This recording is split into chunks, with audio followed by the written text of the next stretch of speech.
ओम नमः शिवाय। दोस्तों, भैरव भगवान शिव के क्रोधित और रौद्र रूप हैं, जिन्हें संकट हरण, शत्रुओं का नाशक और सभी बुराइयों को समाप्त करने वाला माना जाता है। भैरव साधना से साधक को अपार शक्ति, साहस और सुरक्षा प्राप्त होती है। भगवान भैरव को काल भैरव भी कहा जाता है, क्योंकि वे काल यानी समय के भी स्वामी हैं। पुराणों के अनुसार भगवान शिव ने ब्रह्मा जी के अहंकार को खत्म करने के लिए भैरव रूप धारण किया था। इस रूप में उनका स्वरूप बहुत ही भयंकर होता है, जो बुरी शक्तियों और नकारात्मकता का नाश करता है। भगवान भैरव की पूजा मुख्य रूप से तंत्र साधना और रक्षा के हेतु से की जाती है। आज जो मंत्र हम आपको बताएंगे, इस मंत्र का जाप शत्रुओं पर विजय प्राप्त करने, बुरी आत्माओं से सुरक्षा और हर प्रकार की बाधाओं को दूर करने के लिए किया जाता है। ये मंत्र अत्यधिक शक्तिशाली माना जाता है, जो आपके चारों ओर सुरक्षा कवच का निर्माण करता है। ये मंत्र आपको शत्रुओं से बचाने और उनके षड्यंत्रों को विफल करने में सहायक होता है। ये मंत्र आपको कठिन परिस्थितियों में साहस और शक्ति प्रदान करता है। जीवन के किसी भी संकट या चुनौती का सामना करने के लिए यह मंत्र अत्यंत प्रभावशाली होता है। मंत्र जप करने से पहले भगवान भैरव का ध्यान करें और उन्हें सच्चे मन से प्रणाम करें और मंत्र का जाप करें। कम से कम 108 बार इस मंत्र का जाप करें। अगर आपको जप करना संभव नहीं है तो इस वीडियो को पूरा देखें, क्योंकि हमने इस वीडियो में मंत्र को 108 बार जप किया है। आप इसे रोज करते हैं तो आपको जल्दी ही शुभ परिणाम मिलेंगे। अगर आपको यह वीडियो पसंद आई हो तो इसे लाइक और शेयर जरूर करें और हमारे चैनल को सब्सक्राइब करना न भूलें। धन्यवाद। भगवान भैरव आपके जीवन की सारी तकलीफों को दूर करे। ओम हं शं नं गं कं सं खं महाकाल भैरवाय नमः। ओम हं शं नं गं कं सं खं महाकाल भैरवाय नमः। ओम हं शं नं गं कं सं खं महाकाल भैरवाय नमः। ओम हं शं नं गं कं सं खं महाकाल भैरवाय नमः। ओम हं शं नं गं कं सं खं महाकाल भैरवाय नमः। ओम हं शं नं गं कं सं खं महाकाल भैरवाय नमः। ओम हं शं नं गं कं सं खं महाकाल भैरवाय नमः।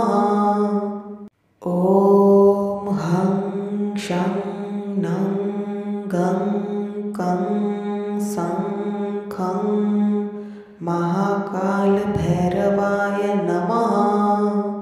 ओम हं शं नं गं कं सं खं महाकाल भैरवाय नमः। ओम हं शं नं गं कं सं खं महाकाल भैरवाय नमः। ओम हं शं नं गं कं सं खं महाकाल भैरवाय नमः। ओम हं शं नं गं कं सं खं महाकाल भैरवाय नमः।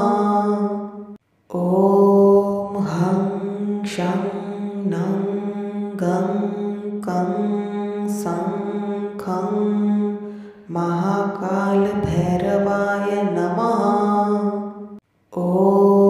हं शं नं गं कं सं खं महाकालभैरवाय नमः। ॐ हं शं नं गं कं सं खं महाकालभैरवाय नमः। ॐ हं शं नं गं कं सं खं महाकालभैरवाय नमः। ॐ हं शं नं गं कं सं खं महाकालभैरवाय नमः। ॐ हं शं नं गं कं सं खं महाकालभैरवाय नमः। ॐ हं शं नं गं कं सं खं महाकालभैरवाय नमः। ॐ हं शं नं गं कं सं खं महाकालभैरवाय नमः। ॐ हं शं नं गं कं सं खं महाकालभैरवाय नमः। ॐ हं शं नं गं कं सं खं महाकालभैरवाय नमः। ॐ हं शं नं गं कं सं खं महाकालभैरवाय नमः। ॐ हं शं नं गं कं सं खं महाकालभैरवाय नमः।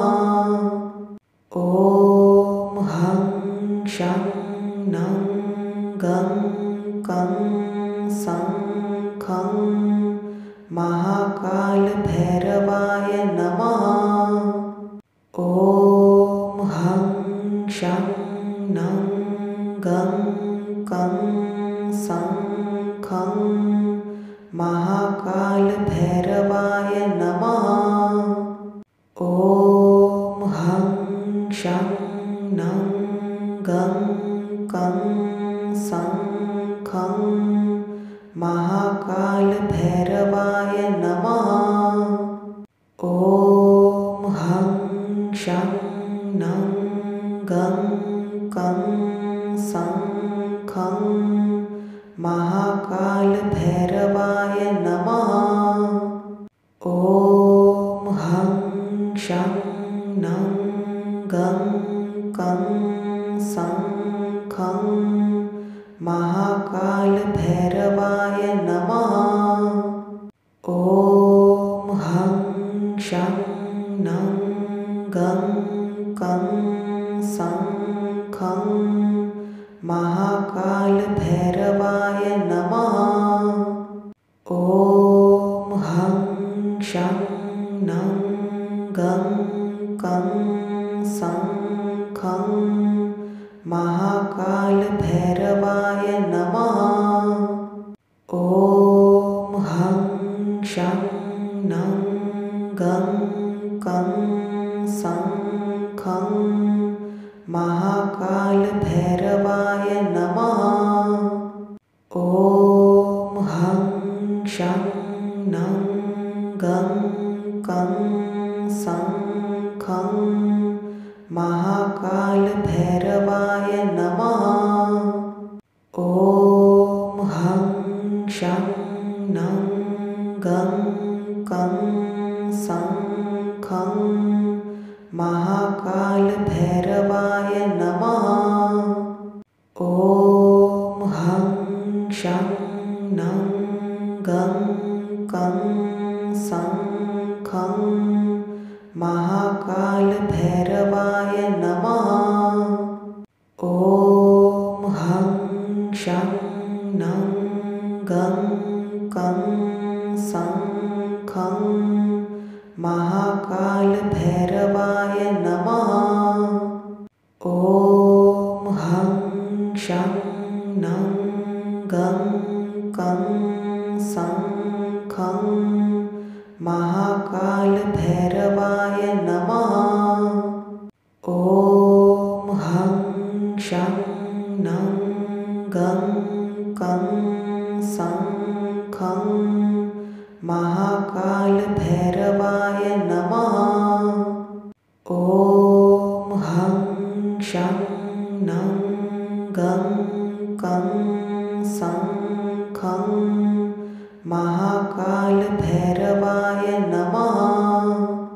ॐ हं शं नं गं कं सं खं महाकालभैरवाय नमः। ॐ हं शं नं गं कं सं खं महाकालभैरवाय नमः। ॐ हं शं नं गं कं सं खं महाकालभैरवाय नमः। ॐ हं शं नं गं कं सं खं महाकालभैरवाय नमः। ॐ हं शं नं गं कं सं खं महाकालभैरवाय नमः। ॐ हं शं नं गं कं सं खं महाकालभैरवाय नमः। ॐ हं शं नं गं कं सं खं महाकालभैरवाय नमः। ॐ हं शं नं गं कं सं खं महाकालभैरवाय नमः।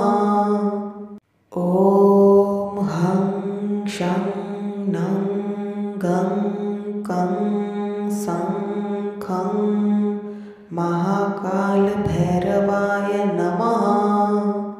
ॐ हं शं नं गं कं सं खं महाकालभैरवाय नमः। ॐ हं शं नं गं कं सं खं महाकालभैरवाय नमः। ॐ हं शं नं गं कं सं खं महाकालभैरवाय नमः। ॐ हं शं नं गं कं सं खं महाकालभैरवाय नमः। ॐ हं शं नं गं कं सं खं महाकालभैरवाय नमः। ॐ हं शं नं गं कं सं खं महाकालभैरवाय नमः। ॐ हं शं नं गं कं सं खं महाकालभैरवाय नमः।